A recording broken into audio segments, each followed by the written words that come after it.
Boo. Right, welcome back. Let's add some textures to this beast.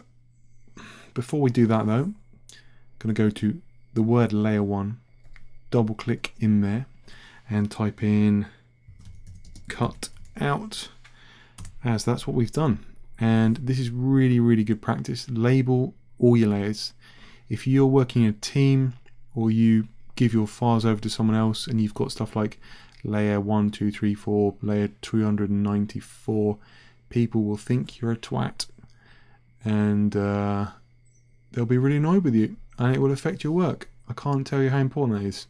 So also, if you come back to a file a year later and you've labeled everything, you'll be able to navigate your way around. So very important. File, open. Metal texture. Let's open that up. Okay, and now we've got another file here of this kind of grill plate that we're going to put onto our destroyer. To do that, easiest way to do that, if I do this, obviously I'll snap it in again like this, and we've got two tabs now. But also if I put it out here, a really nice trick is to just make sure we're on the move tool, shortcut V, very important tool and very important shortcut. We can simply just click and drag over, and we can drag it into our file. Really nice way of getting things in. So I'm going to zoom out, space, Control, Alt, and you can see it's a much bigger document than our one, but that's okay. So we are going to scale down. If you're not seeing this, that's because this show transform controls is not on, and that's really important. I always have that on so I can actually see the boundaries, and then we can quickly do things like scale things down. So I always have that ticked, and auto select as well, and we'll look at that a bit later. That basically means that whatever you click on, it will auto select it, which is really handy for the most part.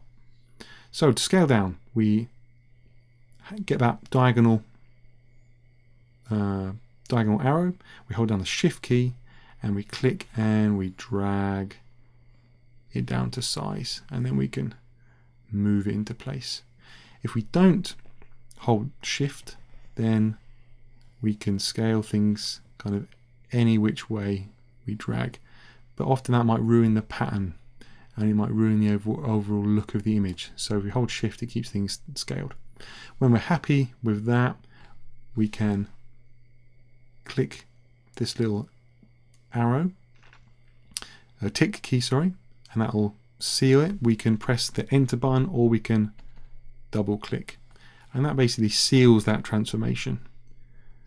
Okay, and then we're going to zoom back in like so. And I can move my image around. You can see here with my auto select, if I click on there, I'll jump to the cutout, and if I click on here, I'll jump to the metal texture. So very handy. I'm going to scale that down a little bit more. So shift, holding shift down, and then double clicking to seal. Now what am I going to do? I'm going to put some metal texture over his chest area here. So let's move it roughly here, and I can't see what I'm doing, so let's go to opacity on the layer and click here, and we can just drag that down, and you can see what that does is make it see-through, and then we can see underneath. Alright, so what I'm going to do, I'm going to go up here. Let's take it down a little bit more. 21 or something like that, or 14. Yeah, that's good. Yeah, I'm just going to move over a little bit. So I'm happy with it. Good. So if we use the arrow keys, by the way, we can move layers 1 pixel at a time, which is really good. And if we hold shift down, we can move them 10 pixels at a time, and that's really another really handy shortcut for moving layers around. Okay, so I'm going to get my path tool, click on there, and I'm going to select maybe top part here or something.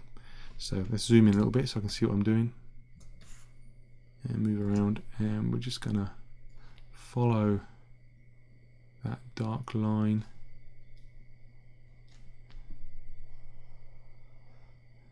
like so. Okay.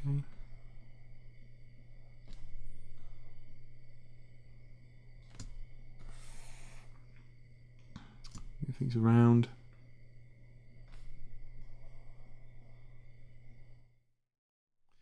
And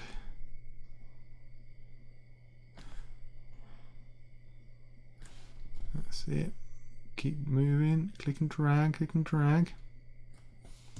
And where did I start on the other side? Already forgotten. Fourth one down.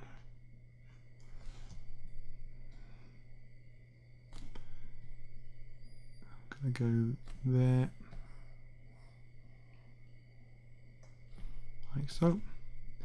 That's quite straight, so we can just do some quick movements there.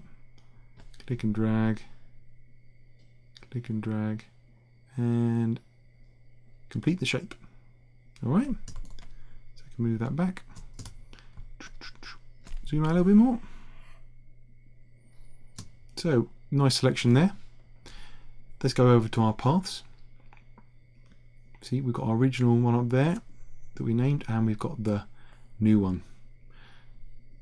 So I'm going to right click on there, control click with the mouse, make selection, and we'll keep the same thing, don't need to feather it, new selection. Let's go back to our layers, and click OK, and we're going to copy and paste again, but instead of doing it up here, let's use the shortcut. It's just like in Microsoft Word, Control C, Control V, yeah, or Apple Command C, Command V on my computer because it's a Mac. So Control C, Control V, and there we are. We've cut that out. Okay, so there's our new selection.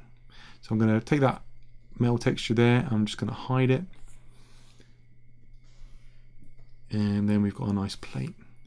So now instead of blending it like this, which kind of looks alright, but it looks a bit crap because you can see it's kind of see-through, it's not really sitting in the metal, we're going to use another brilliant feature in Photoshop, and that's the layer blending modes. So with the layer selected, here is the blending mode. We click up and we've got loads of different options of blending the layers together. Okay, so the one I'm going to use is overlay.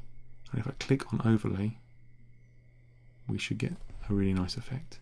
So it keeps all the light and shadow from kind of both layers, and it just really kind of overlays it nicely on top.